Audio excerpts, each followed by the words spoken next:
सबको कैसे हो आप लोग। आशा करती हूँ आप सब ठीक होंगे।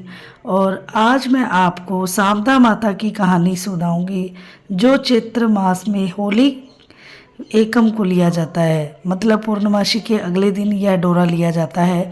और इस डोरे को लेने से घर में धन लक्ष्मी खूब बढ़ती है और सुख समृद्धि आती है और हमें ये डोरा अवश्य लेना चाहिए। और आज मैं ये कहानी आपको सुनाऊंगी और सुबह खाली पेट हमें ये डोरा लेना चाहिए। तो कथा शुरू करते हैं और कथा को पूरा सुने और बीच में बिल्कुल ना छोड़े। एक राजा नल था, उसके दमयंती नामक रानी थी। नल के राज्य में अनेकों गांव और शहर लगे हुए थे। एक दिन एक बुढ़िया राजा के महल के नीचे शारदा माता का डोरा बांट रही थी, जिसे लेने के लिए बहुत भीड़ लगी हुई थी। रानी ने भीड़ देखकर दासी से कहा कि किस बात की इतनी भीड़ लगी हुई है।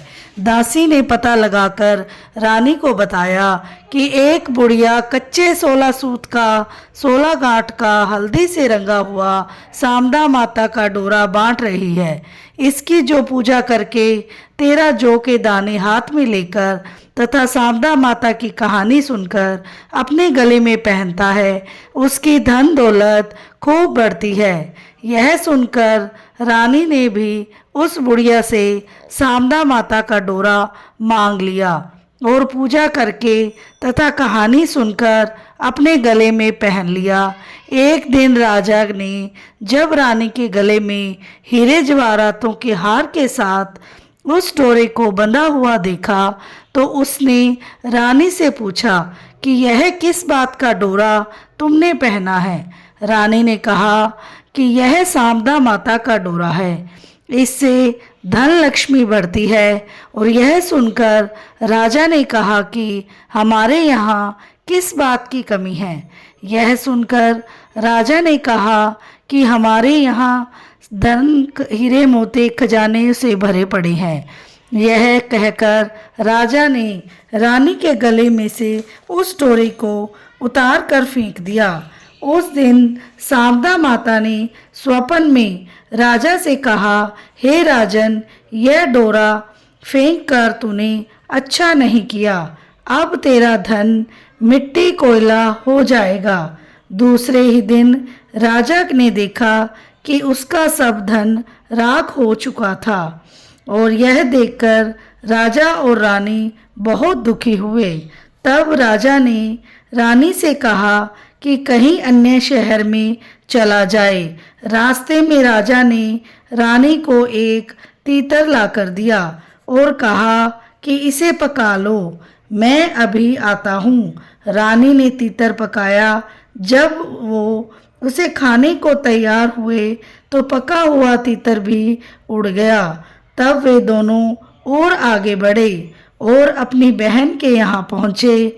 बहन ने उनको पुराने घर में ठहरा दिया और हीरे जवाहरातों के साथ एक घड़ा भरकर उनका सत्कार करने के लिए पहुंची। उसने राजा रानी के सामने जैसे ही घड़ा गोला तो उसमें रखे सभी हीरे जवाहरात राख हो गए। और यह देखकर राजा ने बहन से कहा कि इस घड़े को तू यहीं पर जमीन में गाड़ दे। फिर वे अपने साथी एक बादशाह के वहाँ पहुँचे।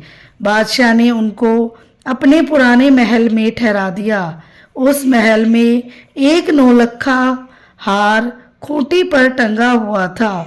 जैसे ही राजा रानी उस महल में पहुँचे, दीवार पर बने मोर ने उस नौलखे हार को निगल लिया। यह देखकर राजा रानी ने सोचा कि यहाँ नौकरी करें। माली के यहाँ वे जैसे ही पहुँचे कि उसका 12 साल से उजड़ा हुआ बाग फिर से हरा भरा हो गया। यह देखकर माली ने उनसे कहा कि तुम दोनों मेरे यहाँ काम करो। उस पर रानी ने कहा कि मैं 4 काम नहीं करूँगी, दीपक नहीं जगाऊंगी, चारपाई नहीं बिछाऊंगी, झाड़ू नहीं दूंगी और बर्तन साफ नहीं करूंगी। इस पर माली ने कहा, अच्छा तुम यह काम मत करना, तुम केवल फूलों की माला बनाना और सब्जी बाजार से लाना, राजा बाग की रखवाली करता रहेगा। एक दिन रानी माली की सब्जी बाजार में बेचने को गई और अन्य स्त्रियों से बोली कि सब्जी ले लो। तब स्त्रियां बोली कि तू अभी रुक जा, पहले हम सांपदा माता की कहानी सुन ले। तब रानी बोली कि पहले मैं भी सांपदा माता की कहानी सुनती थी। एक दिन राजा ने सांपदा का डोरा फेंक दिया, तभी से सांपदा माता हमसे नाराज है।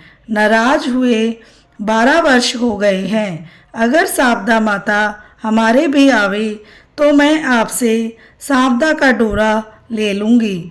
उसी रात सांपदा ने राजा को स्वप्न दिया कि रानी कल मेरा डोरा ले लेवे तो मैं फिर से तेरे यहाँ आऊँगी और तू पुनः धनवान हो जाएगा।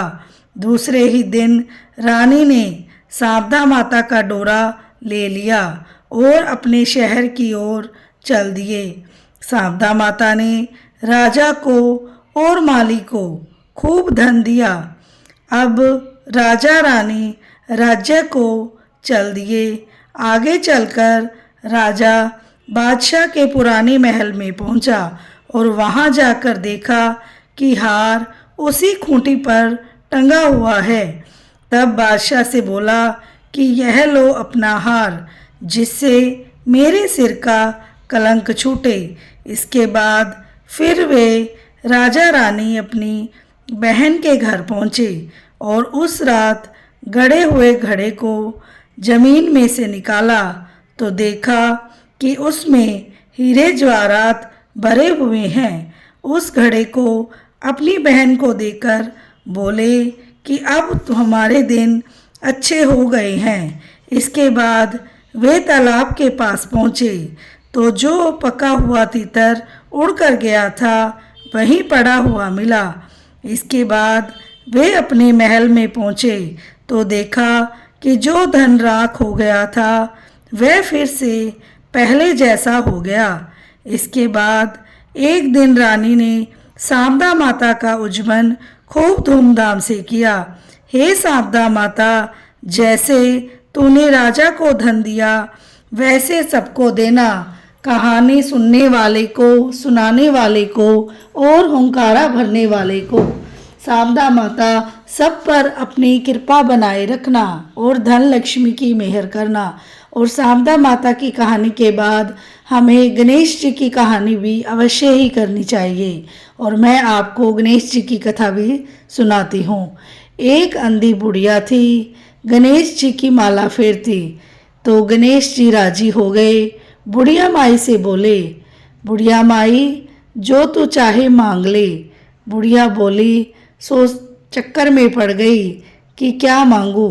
गणेश जी बोले, अपने बेटा बहू से पूछ ले या कोई तेरा और कोई है उससे पूछ ले। तो बुढ़िया सोचती सोचती सो गई और पहले पड़ोस बहू से पूछा। बहू कहती मेरे लिए पुत्र मांग लो, पुत्र पोता हो जाएगा तो सब कुछ हो जाएगा। और बेटे से पूछा तो बेटा बोला धन मांग लो, धन है तो सब कुछ है। तो पड़ोसन से पूछा तो पड़ोसन बोली क्यों मांगे धन, क्यों मांगे नाती, तू अपने दीदे घोड़े मांग ले, नहीं तो बुढ़ापे में पड़ी खाट में सड़ेगी। बुढ़िया चक्कर में पड़ गई। दूसरे दिन नहा धोकर पूजन किया।